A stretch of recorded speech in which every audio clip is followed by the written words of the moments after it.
दाएं हाथ के अंगूठे से ऐसे दाएं स्वर बंद करके बाएं से शुरुआत करते हैं। ऐसे बाएं से अंदर लेते हैं, फिर बाएं स्वर को बंद कर लेते हैं उंगलियों से और दाएं से बाहर निकाल देते हैं, फिर दाएं से अंदर,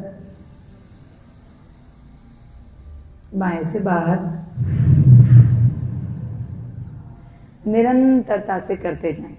2.5 से 3 सेकंड में श्वास अंदर और 2.5 से 3 सेकंड में श्वास बाहर, फिर 2.5 से 3 सेकंड में अंदर और 2.5 से 3 सेकंड में बाहर। करीबन आपका 10 से 12 सेकंड में एक अभ्यास होगा। 1 मिनट में 5 से 6 अभ्यास होंगे, 5 मिनट में 25 से 30 अभ्यास होंगे। इसकी भी गतियां होती हैं, ये सामान्य गति के साथ में कर रहे हैं हम, और शुरुआत में तो बिल्कुल सामान्य गति के साथ में ही करना है। हाँ, किसी को ऊर्ध्वरेता बनना हो तो ऐसे वो तीव्र गति से भी करते हैं, पर आप आराम से करो। आराम से इस अनुलोम विलोम प्राणायाम का अभ्यास करते जाइए, आंखों को बंद करके अभ्यास को करते जाइए निरंतरता से, लयबद्ध होकर के। और इतना अद्भुत प्राणायाम है ये अनुलोम विलोम प्राणायाम, जैसे कि हम इसके विषय में कल भी बात कर रहे थे, जिनको रात्रि में नींद नहीं आती, आप 10 मिनट डेली करना शुरू करो। 10 से 15 मिनट सबको नियमित रूप से करना ही चाहिए। असाध्य रोगों में आधा घंटे से लेकर के 1 घंटे तक अनुलोम विलोम प्राणायाम का अभ्यास कराते हैं। तो जिनको रात्रि में नींद नहीं आती है, उनको रात्रि में नींद आनी शुरू हो जाती है। एंजाइटी, डिप्रेशन, टेंशन, उन सब में अनुलोम विलोम प्राणायाम लाभकारी है। इसके साथ में अनुलोम विलोम प्राणायाम का अभ्यास करने से माइग्रेन की समस्या ठीक हो जाती है। सिर दर्द किसी भी प्रकार का हो, आप अभी 10 मिनट कर लो, तुरंत करो, तुरंत लाभ पाओ। इतना अद्भुत है ये अनुलोम विलोम प्राणायाम का अभ्यास। फिर यहाँ क्योंकि ब्रेन में सबसे ज्यादा ऑक्सीजन का सप्लाई अनुलोम विलोम प्राणायाम का अभ्यास करता है, इसीलिए अनुलोम विलोम का अभ्यास करने से हमारे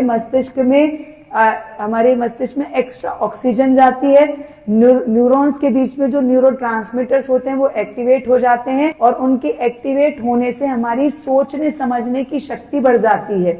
और इसके साथ में हमारा लेफ्ट और राइट ब्रेन दोनों खुलते हैं, याद करने की क्षमता बढ़ जाती है। और इसके साथ में इसको किसी भी तत्व को समझना हो, जानना हो, कंसंट्रेशन बढ़ जाता है, हमारा एकाग्रता बढ़ जाती है। इसके अभ्यास से पीनियल और पिट्यूटरी ग्रंथि जो होती हैं, ग्लैंड्स जो पूरे शरीर के हार्मोनल सिस्टम को कंट्रोल करती हैं, उनकी वर्किंग ठीक हो जाती है। करीबन 54 प्रकार के हार्मोन हमारा शरीर रिलीज करता है। वो हार्मोनल डिसबैलेंस अगर किसी भी रूप में हो तो वो ठीक हो जाता है। पुरुषों में भी, महिलाओं में भी पीसीओडी की समस्या में अनुलोम विलोम प्राणायाम बहुत लाभकारी है। इसके साथ में अनुलोम विलोम प्राणायाम के लगातार अभ्यास से ये हमारी आंखों की रोशनी ठीक होने लगती है। कितने लोगों का तो चश्मा हट गया ये अनुलोम विलोम लगातार करने से। आप करते रहो तो आंखें कभी खराब नहीं होंगी। इसी के अभ्यास से साइनस की जो समस्या होती है वो समस्या भी ठीक हो जाती है। अधिकतर लोगों को एक एलर्जी की समस्या, बार बार छींक आना, कफ वगैरह की समस्या होना, ये पूरी नेसल कैविटी को क्लीन कर देता है अनुलोम विलोम प्राणायाम का अभ्यास। तो ये जो एलर्जी है इसमें भी लाभकारी रहता है।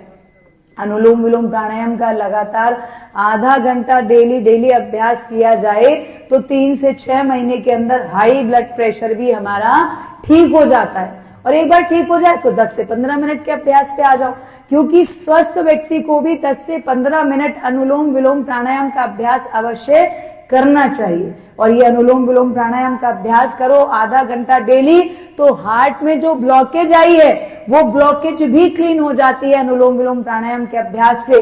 पाचन तंत्र अच्छा हो जाता है इसके अभ्यास से।